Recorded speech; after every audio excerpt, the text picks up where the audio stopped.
Kim Kardashian is on the stand in a Paris courtroom. She's testifying in the trial against the so-called grandpa robbers in her 2016 Paris jewelry heist.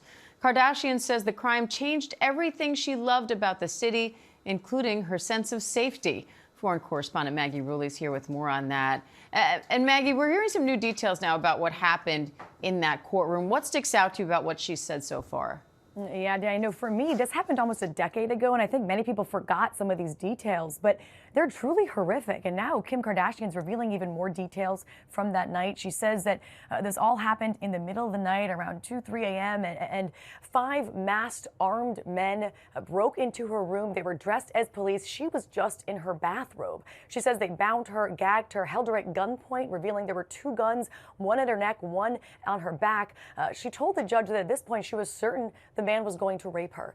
You know, we've heard other details about the fact that at this point she started begging for her life. She told them she had babies. Please let me live. Take everything. Just let me live. Hearing her recount this terrifying moment, it got emotional, Diane. There were times where we saw Kim Kardashian inside the courtroom today, her voice breaking.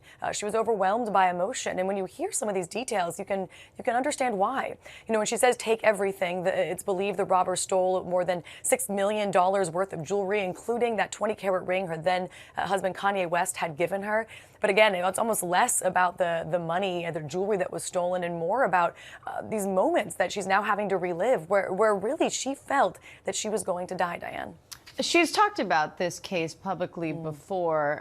How does that compare to what you're hearing in her testimony now? You know, I think what's interesting, Diane, is yes, she's talked about this over the past 10 years, but when you think about the fact that this robbery happened nearly 10 years ago, and it's still this raw, this emotional for her to talk about. Again, we saw her have tears in her eyes when she was discussing what happened, reliving those moments where, you know, the judge asked her, did you think you were going to die? And she says, absolutely, I thought I was going to die. You can tell that, again, nearly a decade later, these emotions are still very raw for her, and it's still something that she struggles to talk about and struggles to deal with, Diane. How critical is this testimony to the case, and how does the process work from here? Yeah, well, it's critical in the sense that it's really giving this emotional bandwidth to the case, this emotional foundation. And I think that's where it will rely on.